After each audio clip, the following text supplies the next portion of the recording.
Trip Kanye. Today's lesson is going to be on the practical application of self-defense. In self-defense, a lot of times we are working on the defensive part, but we often, too often, forget about the offensive part. But there is an offense and defense to the self-defense techniques. And practicing self-defense, first of all, it must be stated that knowledge is the key in self-defense. A person comes upon a situation or a situation presents itself to them. Number one, they must have some knowledge of what to do. So, with knowledge comes increased confidence, self-confidence. So the more you practice, the more confident you get, more self-confidence you obtain. When you are working with a partner, the partner helps you to visualize the techniques that you are trying to learn and use in a more practical application of that technique.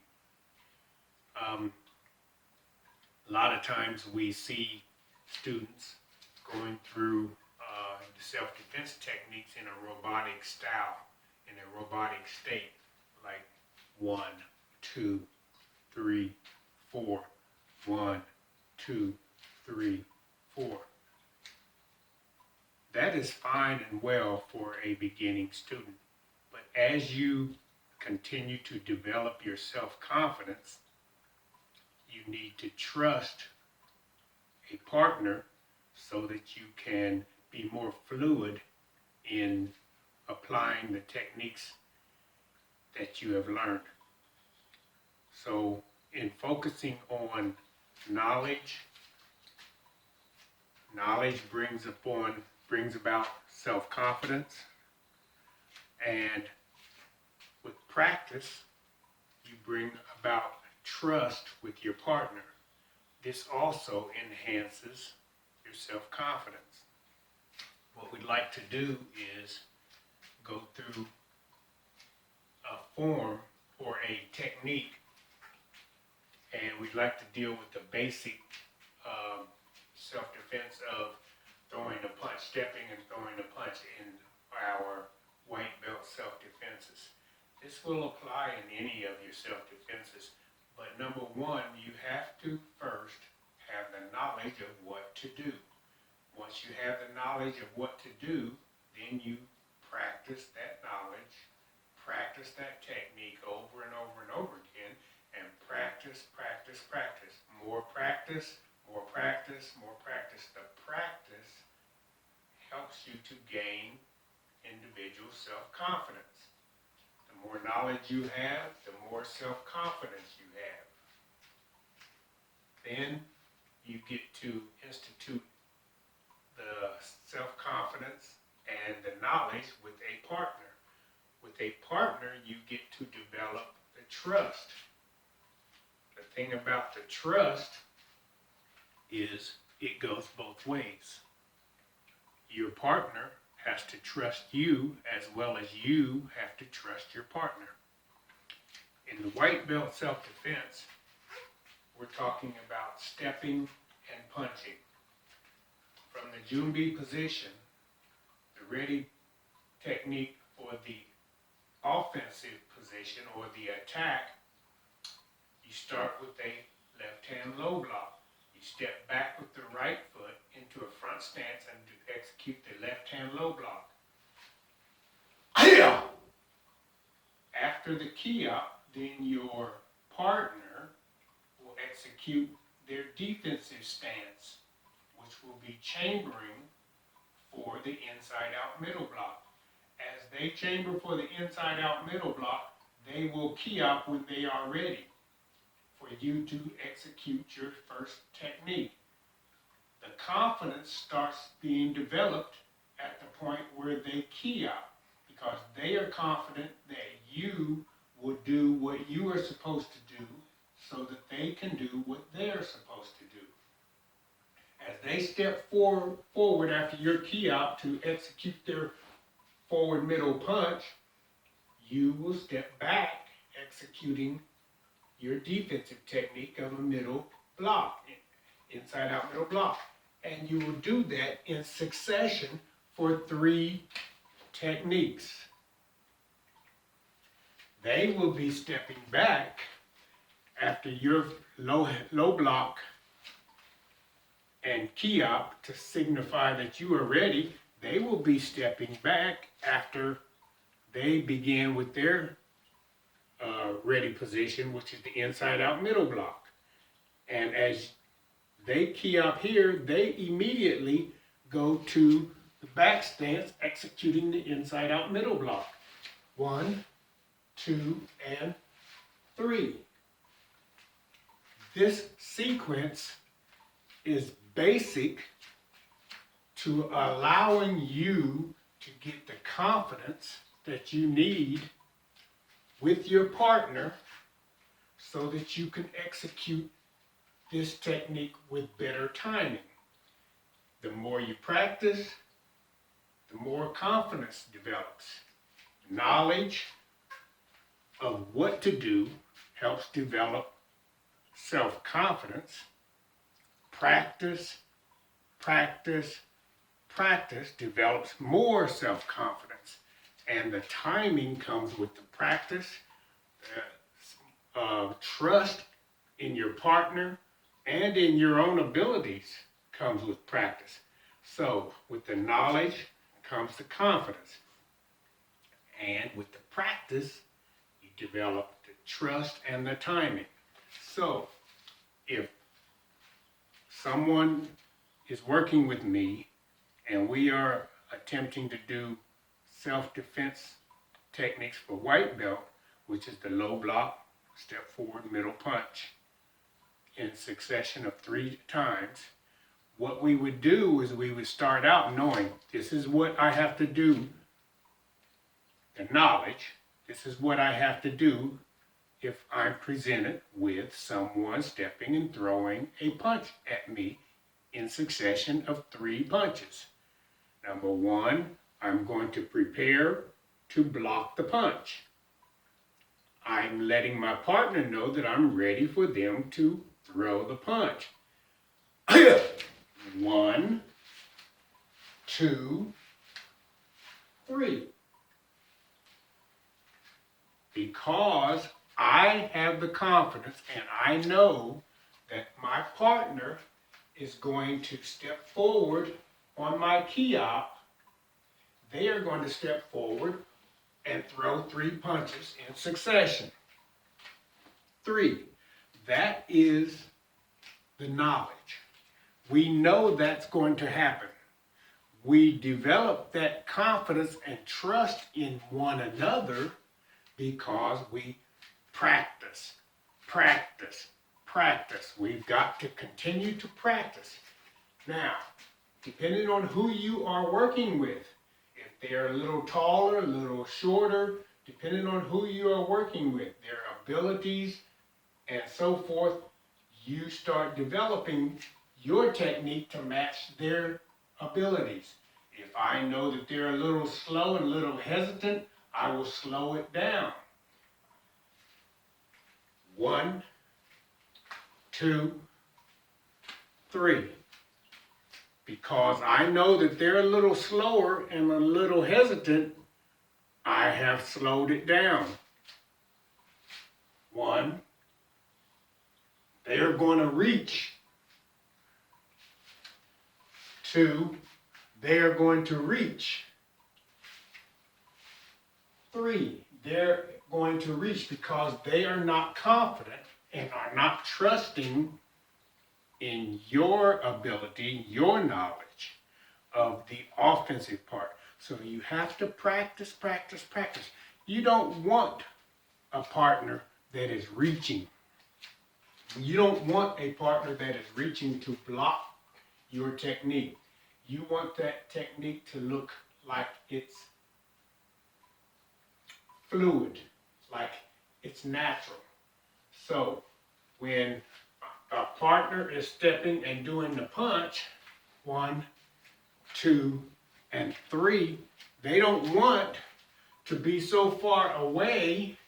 They don't want to be so far away from the actual contact point of my block that I have to reach to block. If they're that far away, there's no need for me to block. So in developing the techniques to look more fluid, you want the person to be close enough to you. A lot of times we will go to the Jumbi position, and with the proper Jumbi position, your fists are in front of you approximately belt height. Your knuckles should be touching the opponent in front of you. If I'm standing at Jumbi and my opponent is standing at Jumbi, our knuckles should be touching. This is how close we should be. So once we go into our Jumbi or ready motion for the attack, then I am stepping back away from that opponent. So it's creating distance. So when I step back away from my opponent, I create that distance. When they are ready, they get into their ready position. Jumbi position for the technique is the preparatory chamber for inside out middle block. They get there and then they key out. So they know that I've created a distance between us by stepping back. When I step forward after their key op, to do the punch, they are stepping back. This creates that, or continues to keep that distance. Now, some people's arms are longer than others, so you have to make a little bit of an adjustment with your partner as far as how far you step back. This takes practice. You must practice with your partner so that you know exactly how far back you want to step, so that you can have the appearance of this technique being effective by taking a block on a punch. If the punch is coming and the block inside out middle block is here, it's effective. But if the punch is coming and it stops here, why is the block here? You don't need the block. Okay? And if the punch comes way here, the block is too late. The block is too late. So your timing has to be right, and this comes with practice. But the more you practice, the more fluid you get in your technique, and it doesn't look like it's robots going through a set routine.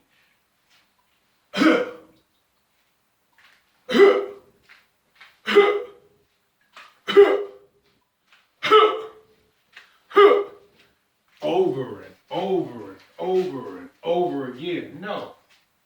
You want it to be more fluid. You want your attacker to be able to go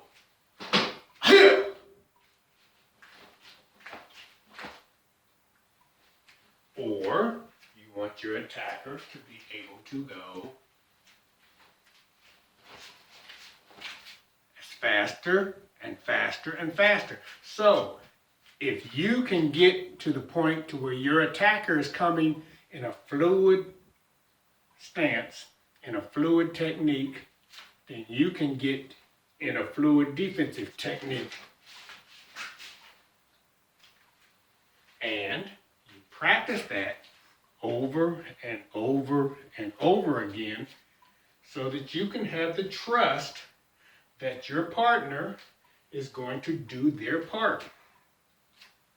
You must practice and do your part. Sometimes you can push each other to do more or better than what they feel they can do at that point. Sometimes, if I see you are being a little slow in your attack, then I might want to tell you to speed it up so that I can block faster. Or I'm stepping back faster so that you know, okay, it's okay to come faster. 1, 2, 3. Okay, so if you're coming at me in a different pace, 1, 2, and 3, I'm blocking before you are actually punching if I'm going at a faster pace. So the person that is attacking should be able to read the person that is doing the defense and know that, hey, they're blocking before I'm even punching, so I've got to speed up my punches. If the punches are coming so fast that I don't have the time to block, then I need to either speed up my blocks or tell the attacker to slow down the punches. The communication needs to be there for the trust to be there. So we practice, we practice, we practice, and we practice so that we can have the confidence that my opponent will do their part, I will do my part, and once we put it together, then it is more fluid and it looks more like it's natural rather than a robotic presentation. What you want is it to look like you are doing a presentation to develop a movie on self-defense, and everyone knows their part. So if you ever seen a movie that people are just going through numbers, then you know that's not a good presentation of the movie. The script is there, the actors are there, but their operation, their execution of the techniques are not with trust. They've not been done with trust with one another. It has to be more fluid, because if you are in a situation on the street, you cannot count on somebody saying, I'm only going to throw a punch and attack you in a certain rhythm. No, that rhythm is not going to be there. A person that is attacking you are trying to attack you and get away. So what are we doing when we practice a certain routine with certain steps? We are getting to the point to where we can anticipate the attack. So if we anticipate the attack coming, we are already prepared to do the technique. When my opponent on the offense goes into their low block, I already know what's going to happen. The knowledge is there. So I can anticipate now that this punch is going to come. So in my anticipating that this punch is going to come, I already know it's going to be a punch. I see an action that indicates they are going to punch at me. So I can anticipate this punch coming and prepare for it. So I prepare for what I am anticipating and let them know, because I trust that they are going to execute the punch. I let them know that I am ready because they don't want to actually hurt me, and they show that they are waiting for my letting them know with the kiop that the punch is okay for me to throw the punch. Then when I step back, I know that punch is already coming. Here it comes. I block because I anticipated it coming. My anticipation helps me to react quicker to their punch. My anticipation of the punch helps me to react quicker to what I already know is coming. My opponent, the attacker, has already signaled to me that they are going to punch, that they are going to step and throw a punch. I signal to my attacker that I trust them, that they're going to do what they're supposed to do, so I can anticipate them doing exactly what they are supposed to do. This is all a part of working with a partner so that we don't get our self-defense techniques looking like it's so robotic, and it could be more fluid in how it is applied. Now, we go over knowledge. You know what's coming. You know a sequence of 3 punches coming at me is coming. Because I know that, I can anticipate, or I can know that these 3 are coming, so I can prepare in advance to do the techniques that I need to do, which is the block.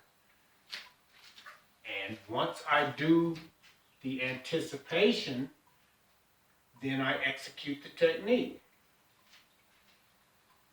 The attack, it's coming. Because why? How do I know it's coming? Because I see them doing the low block. I trust that they are going to step and do 3 punches in sequence because I have told them I am ready when I key out. 1, 2, 3. 3 punches are coming. The sequence and the timing of it is dependent upon how much practice I do with my partner and how much trust we have one with another. My partner doesn't want to hurt me because then he won't have another partner to work with. No one will want to work with him.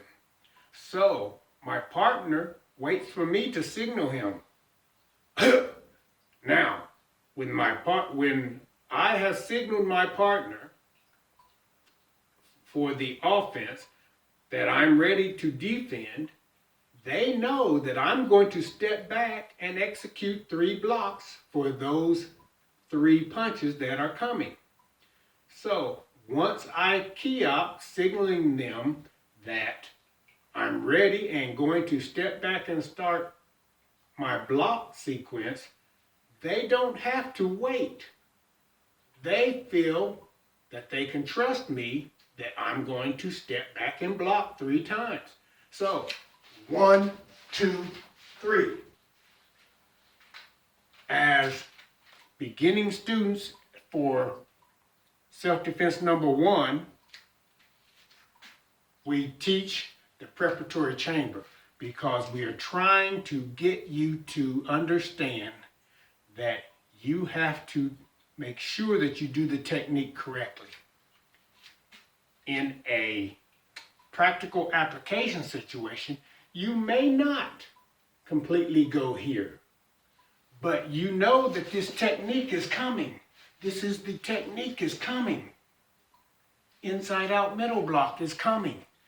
So in anticipation of that, because this is an instructional point in the self-defense and because it is an instructional video, you have to go through the steps to make sure that the technique is performed correctly.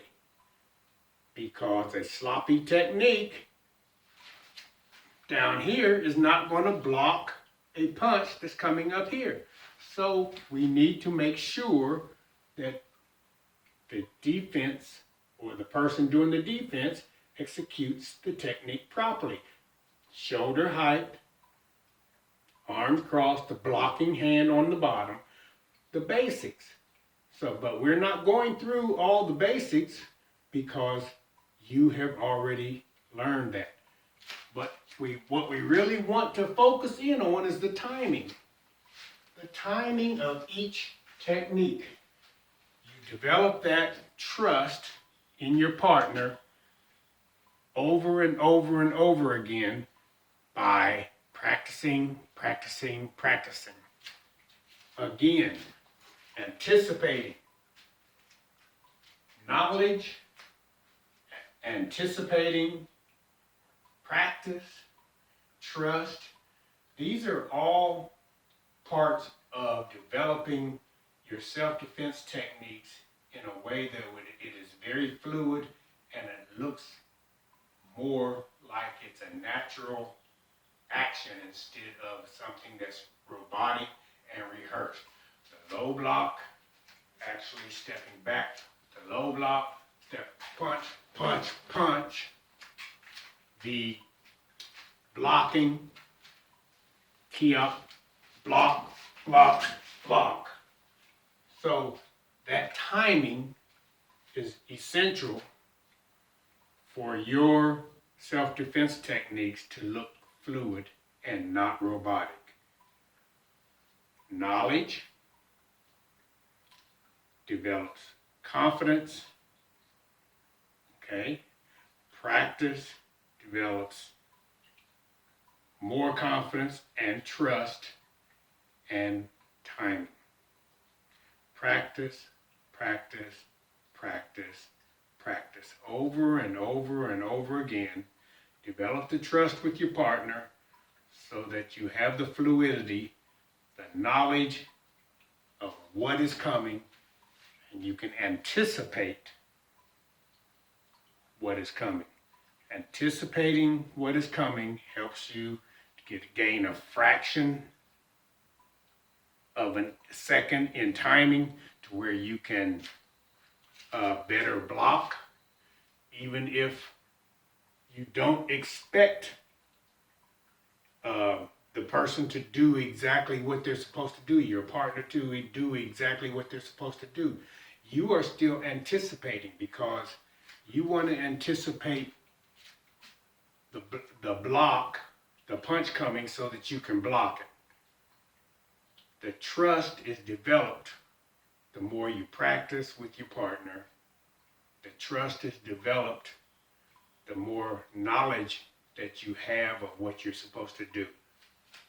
Knowledge of what is coming, knowledge of what you're supposed to do, knowledge of what your partner is supposed to do.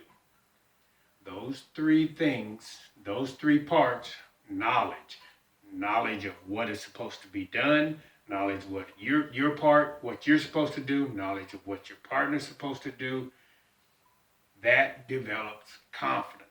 That brings forth the confidence. The practice with your partner brings more confidence and develops the trust. And then with the trust comes the fluidity, to where you don't look so much like it's a robot and you are actually executing the self-defense techniques looking like it's a practical application instead of something that was preset and robotic. So hopefully this helped you. Remember always, knowledge, practice, trust. Those are three major components of self-defense. And as always, it must be practice, practice, and more practice. Thank you for your time today, and I hope this video helped you on developing your confidence in your self-defense techniques and developing your self-confidence as well as your confidence and trust in your partner. Work well with one another and have a blessed day. Charat, Kyungye, Kamsamida.